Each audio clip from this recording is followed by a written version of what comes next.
सारा पैसा पब्लिक का है जो खर्च होता है। जो ये नेता जो बार बार आते हैं जाते हैं जो घूमते हैं, किसका पैसा है? हमारा और आपका पैसा है, जनता का पैसा, पब्लिक का पैसा है। ये पैसा अपने पर्सनल यूज़ में करते हैं। इसके ऊपर रोक होनी चाहिए। और ऐसा जो रैलियाँ करते हैं, इनकी रैलियों के ऊपर भी प्रतिबंध लगना चाहिए। एक देश एक चुनाव, ये विधेयक पेश किया गया संसद में। अगर ये विधेयक पास हो जाता है तो क्या फ़ायदा होगा देश को? फायदा ये तो फायदा यही है, पैसा बच सकता है अगर चाहें तो, भ्रष्टाचार कम हुआ तो। ये तो पार्टी के ऊपर है, इसमें तो आम जनता, हम पब्लिक तो कुछ कर नहीं सकते, ना आप हम ना कुछ कर सकते।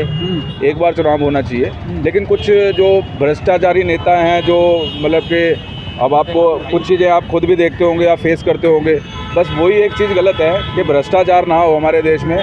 जो भी नेता हो, अच्छा नेता हो, अच्छी राजनीति करने वाला हो, और प्लस जो है जैसे हमारे आप देखोगे बैक साइड में पार्क है, इस पार्क में नाम तो अलग अलग है, कौन कराएगा कौन नहीं कराएगा, ऐसे कोई जिम्मेदारी लेने वाला इंसान चाहिए।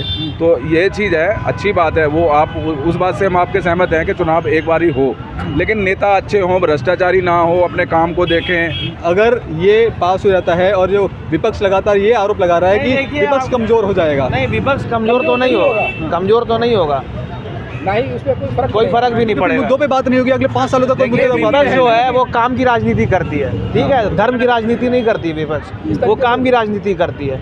और जो काम की राजनीति करेगा वो सबसे ऊपर रहेगा, समझ रहे हो? तो देश में से एक साथ इलेक्शन हो, ये आपके अकॉर्डिंग मुझे लग रहा है ठीक नहीं लग रहा है, ऐसा क्या?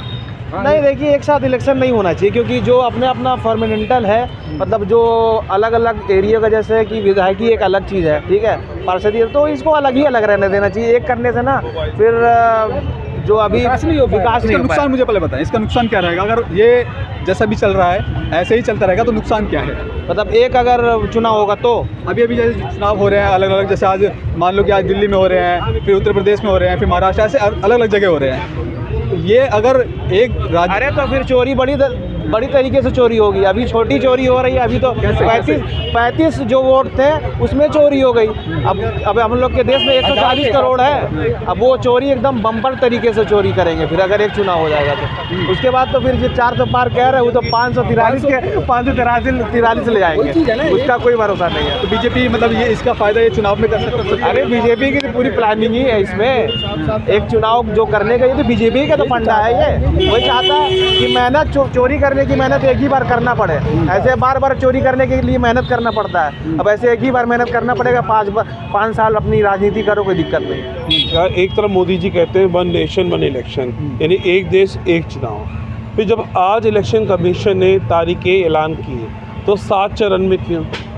यानी कहीं ना कहीं अपनी बात पे ठहराव नहीं है, सरकार अपनी बातों पे नहीं है, अपना फ़ायदा जहाँ दिखता है उस तरीके से घुमा लो।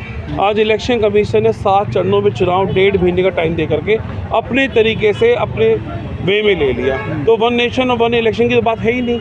अगर अभी करना था 2-3 चरणों में चुनाव करते, लेकिन नहीं, जहां अपना फ़ायदा दिखाई देता है बीजेपी को, उस तरीके से चुनाव को अपने तरीके ढाल लिया जाता है। और इलेक्शन कमीशन भी उन्हीं के तरीके से काम कर रहे हैं। फेयर काम नहीं हो रहा है। बार बार विपक्ष बात उठा रहा है, जनता भी बात उठा रही है कि ईवीएम मशीन पर लेकर, लेकिन केंद्र सरकार ने एक बार भी उस पर जवाब नहीं दिया और इलेक्शन कमीशन भी इस पर बात करने का तैयार नहीं है।